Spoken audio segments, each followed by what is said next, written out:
여기에요. 내게 21분 30초만 내어줘요. 커피도 마셔주면 좋겠지만 그 정도로도 괜찮아요. 자, 오늘부터 추석 연휴가 본격적으로 시작됩니다. 하루 남았지만 마음은 지금부터죠. 작년보다 가족들을 만나실 수 있지만 그래도 조심하셔야 하는 거 아시죠?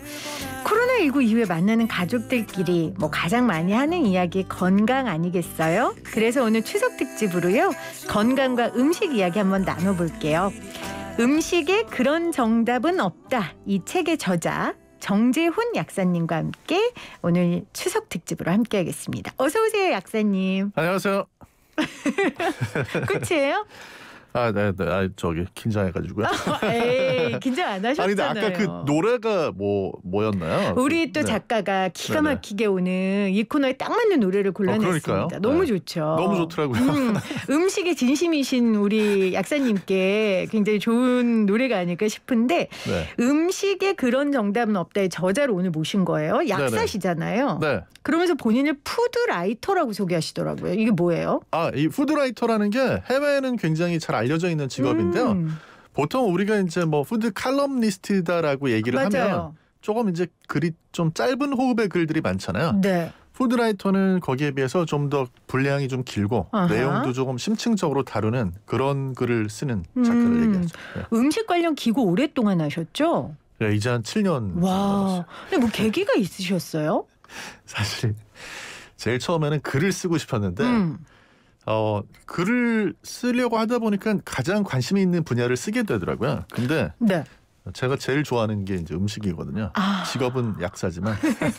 그래서 약을 좋아하긴 좀 그렇죠. 약사여도. 그럼요. 그렇죠. 그래서 본인이 가장 좋아하고 또 글을 쓰고 싶은 그 니즈가 딱 맞았네요. 소재와 맞아요. 니즈가. 그렇군요. 그래서 이 책까지 내게 되신 거예요? 네. 사실 책 내고 나서도요. 그 약사인데 왜 음식 책을 썼냐는 그런 질문을 진짜 많이 들었고요. 네네.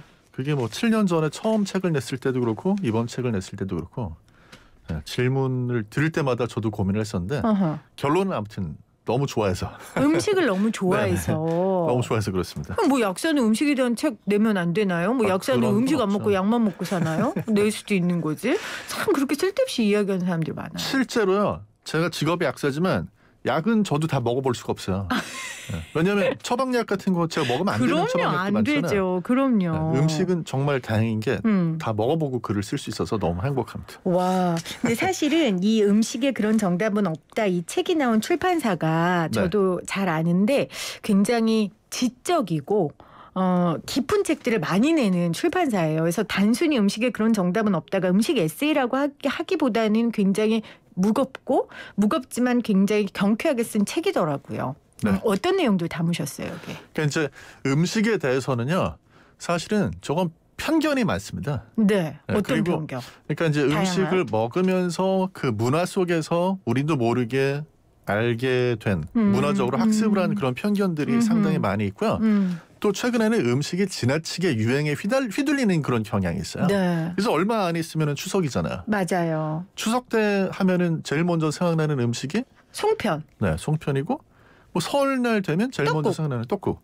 그 당연한 거거든요. 왜냐하면 농사를 짓는 농경 문화에서 계속해서 이렇게 먹으면서 살아온 그런 한 민족한테 당연히 그런 탄수화물 음식, 곡물 음식이 먼저죠. 근데 최근 들어가지고는 이게 탄수화물 음식 하면 살찐다. 맞아요. 그래서 마치 무슨 악의 축처럼 이렇게 몰고 가는 근데 그런 것들은 잘못된 답이거든요. 그래서 그런 거 좀 파헤쳐보자 하는 뜻으로. 그러니까 음식에 관한 흔한 우리의 착각들 맞습니다. 그 착각을 그런이라는 걸로 지칭을 하셨군요. 맞아요. 오늘 우리 약사님께서 추석 선물로 요 책 몇 권 가져오셨습니다.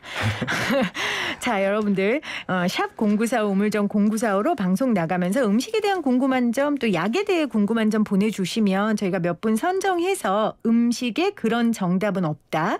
이 책을 보내드리도록 하겠습니다. 작가님, 음식이라는 게 사실 단순히 곡기를 이어가는 수단이 아니라 말씀하신 대로 문화가 됐잖아요. 음식 맞습니다. 관련 방송 프로그램도 많아졌고요.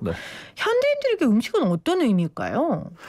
현대인들한테는 쾌락적인 의미가 더 강해진 것 같아요. 한편으로는. 네. 그러니까 이제 우리가 먹방이라든지 여러 가지 이런 것들을 봐도 굉장히 즐기는구나 다른 때보다. 근데 또 한편으로는 굉장히 또 건강하고 결부를 많이 시켜가지고요. 어떤 음식은 먹으면 되고 어떤 건 안 되고 이렇게 가리는 분들이 더 많아진 것 같아요. 근데 그게 진짜 아쉬운 건 뭐냐면요. 음식이라는 거는 기본적으로 그 음식에 어떤 특정 성분에 대한 알레르기 같은 것만 없다면 아하. 기본적으로 음식은 다 먹을 수 있는 거거든요. 아하. 근데 마치 어떤 음식을 먹으면 안 되는 것처럼 취급을 하는 그런 이야기를 들을 때는 한번 생각해 보셔야 돼요. 이게 왜 이런 얘기가 나오지? 이거 한번 따져봐야 되겠는데? 라고 생각하시는 게 좋습니다. 아까 먹방 이야기도 하셨는데 사실 이제 먹방의 대표적인 음식의 쾌락을 보여주는 방송이라고 할 수 있겠죠. 근데 저는 사실은 못 보겠더라고요. 근데 이 책에도 나왔지만 조회수 2,800만 회가 넘는 26분 13초 길이의 동영상 중 맨 앞과 뒷부분 10초만 빼면 나머지 말없이 닭다리 16개를 이거 어떻게 이해해야 돼요? 이게 조회수 2,800만 회가 나온다는 걸? 네, 대부분의 경우는 이제 부정적인 시각으로 바라보시기 마련이거든요. 네네. 그런데 한편으로는 이게 굉장히 신기한 현상입니다. 그러니까 다른 동물들은 옆에 어떤 자기가 아닌 다른 동물이 뭘 먹고 있는 거를 그렇게 즐기면서 바라볼 수가 없어요. 그렇죠, 그렇죠. 네, 근데 사람의 경우에는 네. 그런 식으로 다른 사람이 먹는 걸 보면서 즐길 수 있는 그런 뇌 기능을 가지고 있는 거예요. 이게 대단히 놀라운 거거든요. 그러니까 사람의 놀라운 건 뭐냐면 혼자서만 밥을 먹는 걸 즐기는 게 아니고 여럿이 모여서 나눠 먹는 걸 즐기죠. 그렇죠. 네, 물론 이제 경우에 따라서는 식탐이 좀 강한 분들은 더 많이 먹으려고 하지만 네네. 서로 양보하고 저 앞에 사람이 많이 먹는 걸 보면서 즐거워하거든요. 그리고 엄마가 이렇게 해준 요리 아이들이 맛있게 먹으면 너무 기쁘잖아요. 맞아요. 그러니까 그런 부분이 먹방에도 반영이 돼 있다는 거죠. 인간의 그런 욕망과 네. 인간만이 갖고 있는 그 생각이. 네. 그러니까 먹방을 우리가 즐길 수 있는 거는 사실은 동물이 아니니까 그런 거예요. 저는 되게 네. 너무 동물 같다. 조금 너무 욕망만 보는 것 같다 했는데 그게 아니군요. 그게 전혀 아니죠. 그래서 먹방에는 그런 긍정적인 측면도 있는 거예요. 물론 이제 이런 거는 굉장히 좀 슬프죠. 먹방을 보면서 혼자 혼밥을 먹어야 된다. 뭐 이렇게 기분 좋은 일은 아니지만 그럼에도 불구하고 먹방을 보고 즐길 수 있다는 건 인간의 굉장히 중요한 특성이고요. 의외로 또 먹방을 보고 뭐 예를 들어 가지고 무슨 암 치료를 받고 계시다든지 뭔가 이제 그 식사를 제대로 못하는 분들이 오히려 보고 힘이 나가지고 이제 좀 식사를 하게 됐다 하는 분들도 계세요. 그런 긍정적인 효과는 사실은 인간만이 즐길 수 있는 먹방이기 때문에 그렇다라고 얘기할 수 있습니다. 제가 되게 많이 들은 얘기 중에 하나가 혜민 PD는 어쩜 그렇게 맛있게 먹냐고. 그 말이 진심이군요. 그러니까 제가 이렇게 맛있게 먹는 걸 보고 상대가 기분 좋아질 수 있는 건 인간만이 할 수 있는 거라고 그렇죠. 지금 말씀해 주셨네요. 네. 저도 그럼 먹방 한번 도전해봐야겠다. 지금까지는 부정적으로만 생각했는데 그런 생각이 드는데 근데 먹방 보면서 과식을 불러일으키지는 않을까요? 근데 이제 그런 부분도 있을 것 같아요. 네. 그래서 먹방에서 먹는 음식들이 우리가 이렇게 봤을 때 저거 많이 먹어가지고 좋을 것 같진 않은 그런 음식을 먹는 경우도 있고 또 이제 음식을 가지고 경쟁을 하고 시합을 하잖아요. 그래서 부정적인 측면도 분명히 있겠는데 네네. 우리 음식하고 관련해 가지고 하나 이제 중요한 태도는 이게 좋은 점도 있고 나쁜 점도 있고 이걸 다 알아봐야 되는데 음식에 대해서도 마타도어가 심하거든요. 음식에 대한 마타도어. 그 마타도어 깨려고 지금 이 책 내신 거잖아요. 맞습니다. 네. 그래서 지금 많은 분들이 지금 문자 보내주고 계신데 제가 준비한 질문들을 하면서 여러분들 문자를 제가 중간중간 소화하도록 하겠습니다. 그 코로나19 이후에 저희가 이제 추석 때 너무 오랜만에 모이는 거라 여러 가지 음식에 대한 가짜뉴스 얘기 많이 할 것 같아요. 특히 이 면역 관련된. 일단 고추대 끓여 먹어라 뭐 이런 거 있었는데 저희도 그 뉴스 때문에 저희 집에 한 번도 난리가 난 적이 있었습니다만 김치가 도움된다 이런 얘기 있어요. 코로나19에. 김치가 도움이 된다는 게 이제 사실 뭐 사스 메르스 때부터 나왔던 그런 이야기인데요. 코로나19하고 관련해 가지고는 뭐 시간이 지나면서 이제 뭐 감염률이나 이런 걸 보셔서 아시겠지만 그런 건 도움이 안 되고. 도움이 안 된다? 네, 도움이 안 되고 사실 할 수 있는 거는 딱 두 가지죠. 네. 마스크하고 백신. 하나 이제 더 한다면 사회적인 거리 두기. 이런 것들을 잘하는 거지. 어떤 특정한 음식을 먹는다고 해서 면역이 더 강화되고 이런 거는 사실은 어려워요. 근데 우리 마늘 이런 거는 뭐 암에 좋다 이런 얘기 하잖아요. 항암 그게 결국 면역 아니에요? 근데 이제 면역이라는 거는요. 특정하게 면역이라는 것만 딱 좋아지게 하는 방법이 없어요. 그냥 건강이 좋으면 그렇지. 면역도 좋다 이렇게 생각하시는 게 맞고 그럼 건강에 좋은 음식은 뭐냐? 그건 어떤 뭐 마늘이면 마늘, 뭐 김치면 김치 이런 특정한 음식이 아니고 사실은 우리가 원래 어렸을 때 배워서 알고 있는 그대로 다양한 음식을 골고루 적당히 섭취하는 거죠. 이게 재밌는 게 음식에 대해서는요. 제 책을 좋아하는 게 오히려 어린 학생들, 젊은 층이 더 좋아요. 왜요? 음식에 대한 편견이 더 적거든요. 네. 근데 이제 편견을 깨는 내용이 많다 보니까 아하. 오히려 이제 음식에 대한 편견이 나도 모르게 많이 형성이 된 분들은 또 싫어할 수도 있는 내용이 많이 들어있어요. 아니 그러면 우리 네. 약사님이 제일 깨주고 싶은 음식에 대한 편견 뭐가 있어요? 음식에서 이제 제일 큰 편견, 내가 음식에 대해서 다 알고 있다라는 편견이 제일 큰 것 같아요. 이런 거거든요. 제가 계산을 한번 해봤어요. 제가 계산해 보니까 밥을 하루에 3끼를 다 먹고 뭐 한 끼, 2끼 이렇게 먹는다고 해도 제가 이제까지 이제 뭐 살아오면서 밥을 한 25,000번에서 3만 번 먹었겠더라고요. 근데 그렇다고 해서 제가 쌀에 대해서 잘 아는 게 아니거든요. 그렇죠. 네. 쌀을 뭐 도정도 안 한 쌀을 많이 만져본 적도 없고 어떻게 농사를 짓는지도 모르고 네. 공부하지 않으면 모르는 그런 건데 음식은 우리가 워낙 친숙하게 늘 접하는 거다 보니까 그냥 먹고 만족을 하면서 내가 저걸 잘 알고 있다고 생각하는 분들이 많아요. 오히려 네. 근데 모든 게 다 그런 것 같아요. 자기가 잘 알고 있다고 생각을 하면 맞아요. 그게 오히려 본인을 함정에 빠지게 하는 게 아닌가 그런 맞습니다. 생각이 드네요. 이런 거죠. 냉면을 딱 먹으러 갔는데 네. 이제 평양냉면 인기잖아요. 네. 그 냉면을 평양냉면 먹으러 가서 옆에 이제 딱 앉은 분이 저한테 이거를 냉면을 가지런히 이렇게 가운데 모아가지고 구멍처럼 만들어서 거기다 식초를 살짝 뿌리고 먹으면 면이 더 탄력이 생긴다 이렇게 말씀해 주시는데 네. 그렇지 않아요? 근데 사실 그걸 그렇게 확인을 해보시려면 네. 옆에 있는 냉면에 식초를 안 넣은 거하고 그러지 비교를 해야죠. 눈 감고 비교분이. 비교를 해봐야 되거든요. 근데 그렇지 않은 상태에서 그냥 그렇게 믿고 편견을 만들어버리는 경우가 상당히 많은 거죠. 그렇군요. 알겠습니다. 자, 그러면 많은 분들이 지금 질문을 보내주셔서 제가 그 질문 몇 개 좀 소개를 할게요. 일단 3344님. 음식을 삼시세끼 맞춰 꼭 챙겨 먹는 게 정말 답인가요? 늘 당연하듯 들어왔지만 가만히 생각해보면 이것도 고정관념이라는 생각이 들어서요. 라고 보내셨어요. 맞습니다. 고정관념입니다. 왜냐하면 사람만 그게 가능해요. 하루에 3끼를 먹는다는 게. 야생동물 같은 경우에는 그 끼니를 챙겨서 먹는다는 게 사냥감을 찾아야지 먹을 수가 있잖아요. 네. 그러니까 사람만 가능한 건데 이 인류 역사도 살펴보면 대부분의 사람이 한 끼, 2끼밖에 못 먹고 살았던 기간이 훨씬 더 길어요. 그렇죠. 근데 이제 와서 3끼를 먹을 수 있게 된 거거든요. 그래서 반드시 3끼를 다 먹어야 되는 건 아니고 또 반드시 시간을 정확히 맞춰가지고 7시에는 아침 식사, 뭐 12시에는 점심 식사 이래야 되는 건 아니에요.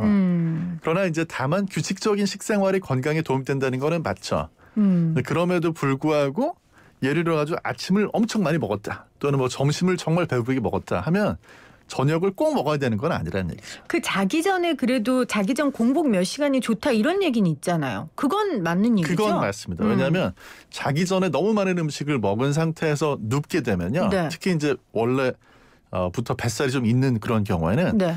내장을 그런 뱃살이 눌러가지고 위식도 역류 질환이라고 하는 아하. 그런 질환의 증상이 악화가 돼요. 다음날 일어났을 때 힘들어요. 명치 있는 데가 막 후벼 파듯이 맞아요. 위산이 자극을 해가지고 그런 일이 생기거든요.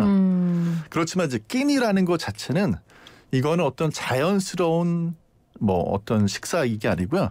그 자체가 끼니라는 게 사회적인 의미를 가지고 있고 인간이 만든 약속입니다. 알겠습니다. 그러면서 9305님도 간헐적 단식에 대한 개인적인 의견 듣고 싶다고 하셨는데. 저도 이제 살다 보면 간헐적 단식을 할 수밖에 없을 때가 있는데요. 네. 저는 개인적으로 이제 간헐적 단식이 지금 현재 상황에서는 우리가 할 수 있는 유일한 다이어트 방법이라고 생각을 해요.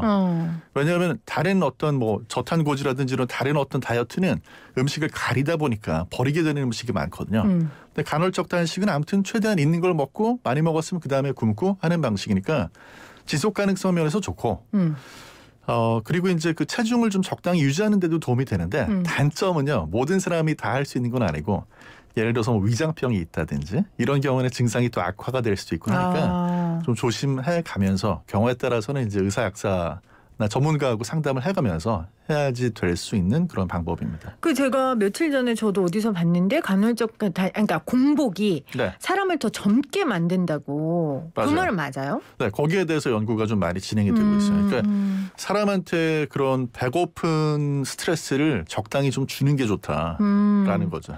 아, 배고픈 스트레스를 적당히 주면 장기들도 좀 더 열심히 운동을 하고 활동을 하고 그러나 보죠? 네, 휴대폰으로 치면 뭐냐면 이제 그 과학자들의 주장을 좀 간단히 요약을 하면요. 네. 휴대폰이 배터리가 점점점 이제 그 전기 양이 줄어들게 되면 절전 모드 들어가잖아요. 맞아요. 그러니까 사람도 에너지 소비를 좀 줄이는 절전 모드로 들어갈 수 있다. 중간에 간헐적 단식을 함으로써 그렇게 할 수 있다라는 게 이제 그걸 옹호하는 분들의 주장이죠. 알겠습니다. 그러면 이런 다이어트는 절대 하지 마라. 이런 거 있어요? 저는 이제 저탄고지라든지 네, 이런 방식은 단기적으로 할 수는 있는데 평생 할 수가 없는 거기 때문에. 그러니까 한 음식만 막 먹는 거 이런 다이어트는 잘못됐다는 거예요? 원푸드 다이어트는 진짜 잘못됐죠. 네. 그거랑 저탄고지는 좀 네. 다르군요. 저탄고지 같은 경우에는 이제 아무래도 탄수화물을 줄이고 지방을 많이 먹고 그다음에 단백질은 어느 정도 유지를 해주고 하는 네. 그런 건데 그런 식으로 편식을 하게 만드는 다이어트는 이걸 좀 생각해 보셔야 돼요. 지금 이제 환경 문제가 심각하잖아요. 그런 식으로 만약 온 지구에 있는 사람들이 식단을 바꾸면요. 지구가 버텨낼 수 있는 다이어트가 아닙니다.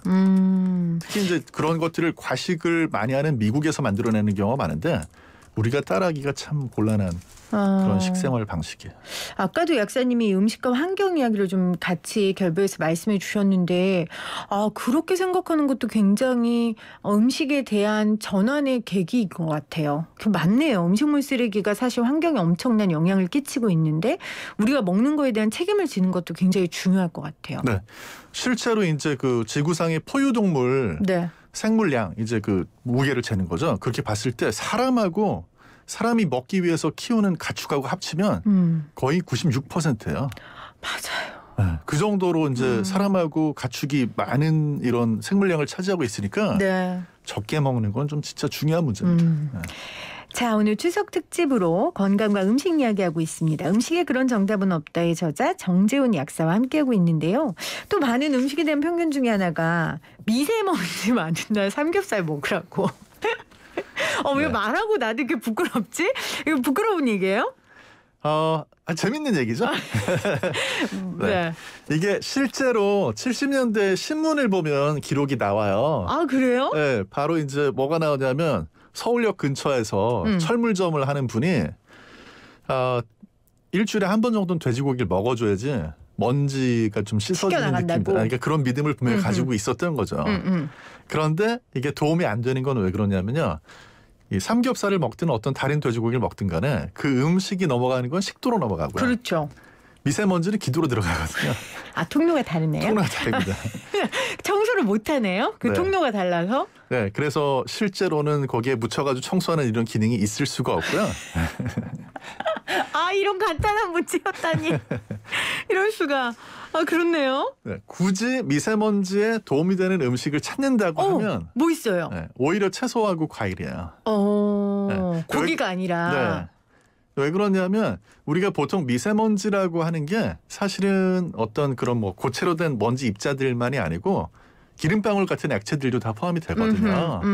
근데 이런 것들이 이제 몸에 들어가면은 어떤 뭐 산화적인 스트레스, 쉽게 얘기해서 뭐 녹슬게 하는 그런 스트레스를 준다는 건데 네.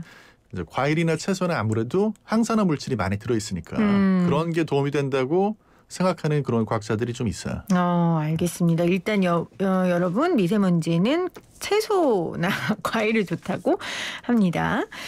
그다음에 이제 또 하나는 유기농 식품 얘기 많이 하잖아요. 그 유기농 식품이 진짜 일반 식품보다 영양소도 많고 좋아요? 영양상 더 좋다고 보기는 어렵습니다. 근데 이제 맛은 더 있죠.